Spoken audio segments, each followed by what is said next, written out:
mon cursus, que ce soit ma carrière universitaire ou mon cursus de chercheur, a été marqué en fait par 3 personnes. Alors la première, je ne l'ai pas nommée, mais j'y ai fait allusion, c'est le professeur qui m'a donné l'amour d'Eschyle, qui a suscité ma passion pour Eschyle, et qui par ailleurs, lors de mon séjour à Rome, m'avait quand même lancé, bon, oui, je n'ai pas pu le faire tout de suite, disons, sur la piste de la survie d'Eschyle à la Renaissance. Et c'est l'abbé Joseph Mogenet, qui n'a pas qui était mort au moment de ma thèse d'agrégation en 81, mais donc ça c'est cette première personne à qui je dois beaucoup.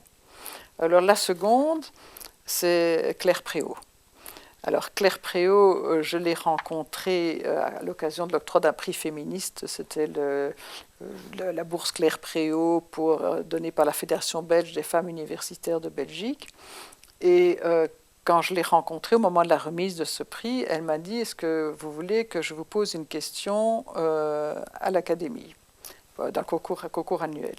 Alors j'ai eu un moment de réflexion. Je me suis dit « Est-ce que je demande de poser sur ce que j'ai déjà fait, c'est-à-dire sur la signification et le rôle de Dickey, ou bien sur mon nouveau sujet, la survie d'Eschyle à la Renaissance ?» Et puis je me suis dit « Il vaut mieux donner le second parce que ce sera un stimulant pour avancer dans mes recherches. » Et donc, elle a posé la question sur la survie d'Eschyle à la Renaissance.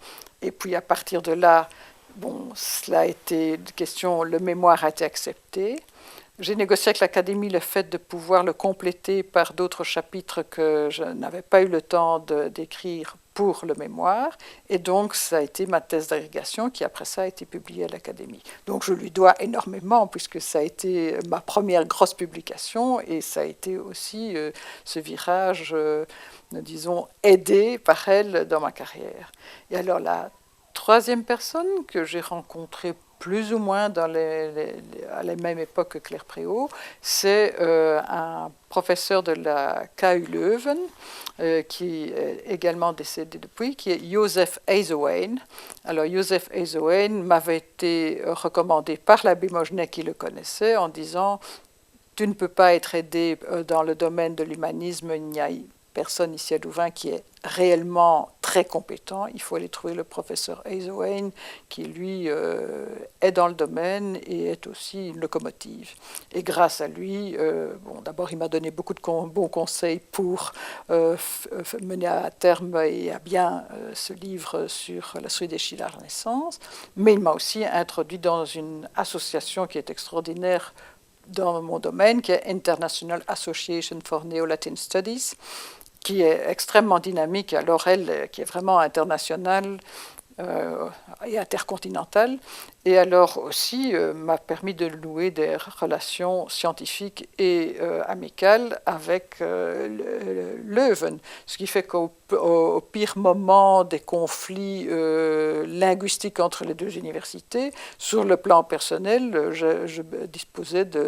j'avais des liens très étroits et très fructueux, et bon, grâce à eux, je suis dans leur comité de lecture de leur revue. Ils m'ont demandé de faire une leçon plénière ici à la fin, au moment de mon éméritat. Ils ont fait un mélange en mon honneur et en l'honneur d'un collègue du même âge. Bref, cela a été vraiment aussi une aventure tout à fait passionnante. Et par ce biais-là, j'ai vraiment eu alors, disons, des contacts et des amitiés loin d'ici.